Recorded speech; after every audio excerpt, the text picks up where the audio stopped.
Astarada tələbə dənizdə boğularaq ölüb. Qafqaz İnfo xəbər verir ki, hadisə şəhər ərazisindəki nəzarətsiz çimərlikdə baş verib. Belə ki, Lerik rayon sakini Tunar Salihoğlu Qafarov dənizdə dostları ilə çimərkən boğulub. Onun Astarada kollecdə oxuduğu bildirilir. Faktla bağlı araşdırma aparılır. Tunar Qafarov Astara Pedaqoji Kollecinin Maliyyə Fakültəsinin 1-ci kursunda təhsil alırmış.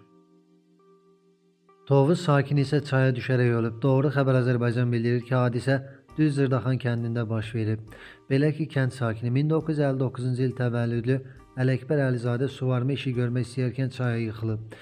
Köməksiz vəziyyətdə qalan kişi həyatını itirib. Əraziyə aidiyyatı qurumların əməkdaşları cəlb olunub. Allah rəhmət eləsin.